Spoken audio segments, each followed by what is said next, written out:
आइए दोस्तों, आज बात करते हैं मनी रिकवरी सूट्स की, जो ऑर्डर 37 सीपीसी के तहत दायर किए जाते हैं। मैंने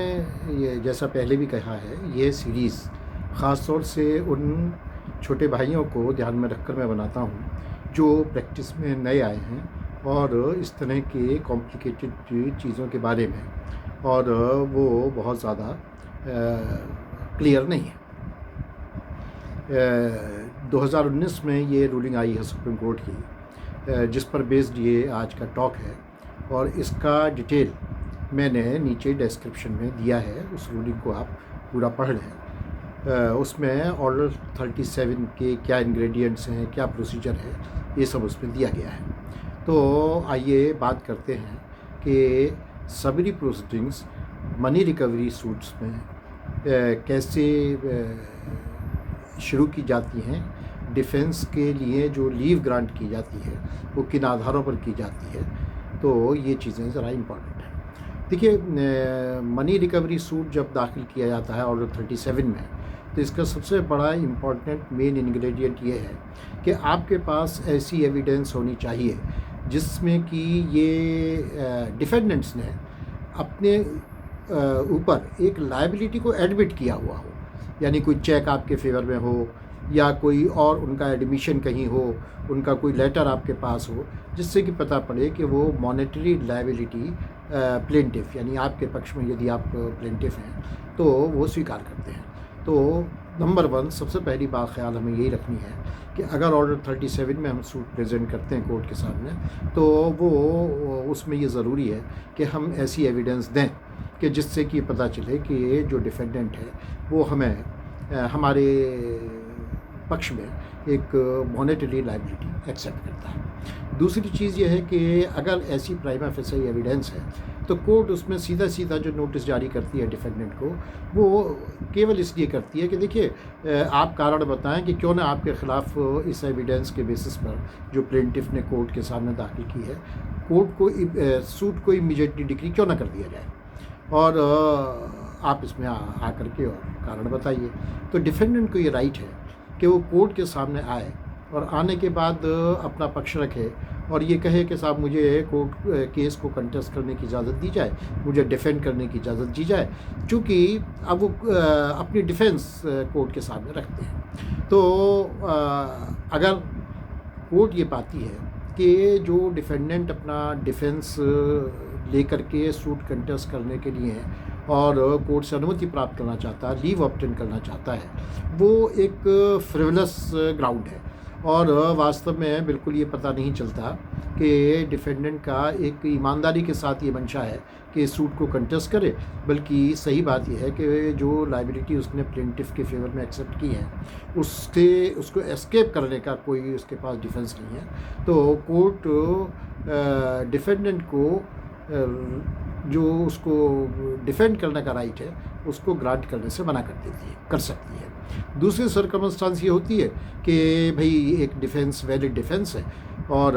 ऐसा लगता है कि प्लेंटिफ के पास जो एविडेंस है जिसको कि एडमिशन के रूप में स्वीकार किया जाए कि डिफेंडेंट ने लायबिलिटी एक्सेप्ट की है, वो ठीक नहीं है और डिफेंस प्रॉपर है और ये केवल एविडेंस लेकर के तय किया जा सकता है मैटर। तो कोर्ट उसमें डिफेंडेंट को लीव ग्रांट कर सकती है। ठीक है भी, आप अपनी बात रखिए और एविडेंस लेकर के आपका हम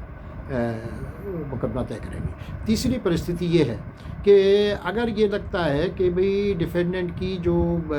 बात है, ज़रूरत तो है उसमें इन्वेस्टिगेशन की, लेकिन प्राइमा फेसी प्लेंटिफ की बात सही लगती है,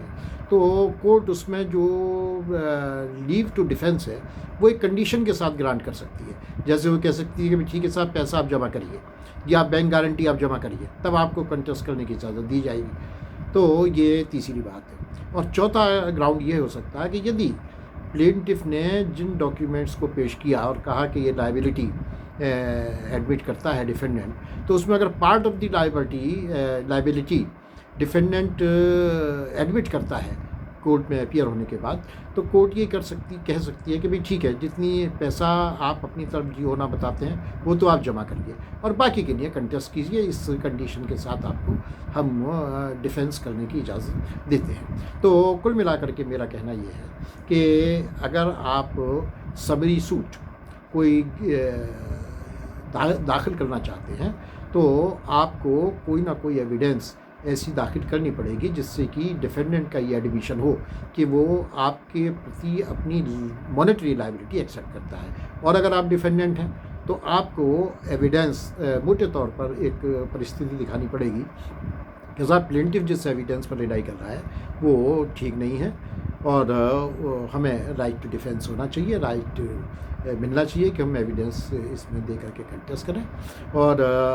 अगर मान लीजिए हम एक फ्रिवलेस ग्राउंड है जिसमें कि बस केस को लिंगर ऑन करने के लिए हम कोशिश कर रहे हैं कि भाई हमें डिफेंड करने का मौका दिया जाए, तो आपको डिफेंस का कोई मौका नहीं दिया जाएगा। ये जो रूलिंग मैंने रेफ़र की है उसमें हुआ ये था कि प्लेंटिफ ने कुछ चेक्स दिखाई कि साहब ये चेक्स इन्होंने मुझे मेरा इनसे बिजनेस ट्रांजेक्शन है, डिफेंडेंट्स है, और ये चेक्स मुझे इन्होंने दिए थे अपने लायबिलिटी डिस्चार्ज करने के लिए, लिहाजा ऑर्डर 37 में नोटिस जारी किए। तो सिविल जज ने उसमें परमिट किया कि ठीक है साहब आपको कोई लीव टू डिफेंस नहीं दिया जाता है, और उसके बाद हाई कोर्ट ने भी कहा कि नहीं आपको लीव ऑफ डिफेंस नहीं दिया जाता है क्योंकि आपके चेक्स हैं। लेकिन सुप्रीम कोर्ट ने उसमें कहा कि नहीं, डिफेंस ये था कि एक तो ये चेक्स में हमारे जो सिग्नेचर ये फोर्स बनाए गए हैं, और दूसरा ये था जो इम्पोर्टेंट सर्कमस्टांस थी कि प्लेंटिफ ने उन्हीं चेक्स के बेसिस पर एक मुकदमा दायर कर दिया था 138 NI एक्ट के तहत, और उसको जब एविडेंस का मौका आया तब उसको अनकंडीशनल विड्रॉ कर लिया। तो ये डाउटफुल माना गया कि ये चेक्स जो हैं वास्तव में फेक मालूम पड़ते हैं। तो सुप्रीम कोर्ट ने कहा कि नहीं, अनकंडीशनल डिफेंड करने का एक अपॉर्चुनिटी दी जाती है डिफेंडेंट को। तो इन नटशेल मोटे तौर पर ये बात आप समझ लीजिए कि नंबर 1, अगर आप प्लेंटिफ हैं तो आपको एक एविडेंस देनी होगी प्राइमा फेसाई जिससे पता पड़े कि डिफेंडेंट ये आपके प्रति जो लायबिलिटी है, मॉनेटरी लायबिलिटी एक्सेप्ट करता है। अगर आप डिफेंडेंट हैं तो आप कोर्ट के सामने अपीयर होंगे और आप ये कहेंगे कि नहीं, जो प्लेंटिफ ने डॉक्यूमेंट्स दिए हैं वो इन परिस्थितियों में उसके पास है और मेरे अगेंस्ट कोई लायबिलिटी बनती नहीं है, तो लिहाजा मुझे राइट टू डिफेंस मिलना चाहिए। तो ये बात ज़रूर है कि कोर्ट का डिस्क्रिशन इस नज़रिए से इस्तेमाल किया जाएगा कि डिफेंडेंट को अननेसेसरीली फ्रिवलेस ग्राउंड पे ये मौका नहीं दिया जाएगा कि वो केस को लिंगर ऑन करे और just for the sake of contest वो एक डिफेंड करने का राइट अपना हासिल करे। तो आज के वीडियो में बस इतना ही। तो ऑर्डर 37 के बारे में के जो सूट्स होते हैं उसके बारे में मैंने देखा कि काफ़ी कन्फ्यूजन रहता है, तो लिहाजा मैंने ये वीडियो शेयर की है। और एक और इम्पोर्टेंट बात मैं कहना चाहूँगा कि अगर डिफेंड करने का मौका नहीं मिलता है, लीव टू डिफेंस नहीं मिलता है डिफेंडेंट को, तो कोर्ट इमीडिएटली उस सूट को डिक्री कर सकती है, मनी सूट को, और ऑर्डर 37 में केवल मनी रिकवरी सूट्स ही फाइल किए जा सकते हैं। तो आज बस इतना ही। और फिर ये और 2019 की रूलिंग है जिसको कि मैंने रेफ़र किया है, वो 2019 की सुप्रीम कोर्ट की रूलिंग है। प्रीवियस रूलिंग्स उसमें रेफ़र की गई हैं और बहुत अच्छी रूलिंग है। मैं आपको सजेस्ट करूँगा कि आपके समझ ऑर्डर 37 पूरा आ जाएगा और आप इस रूलिंग को ज़रूर पढ़ें। धन्यवाद। आज इतना ही, बाकी फिर किसी अगली वीडियो में।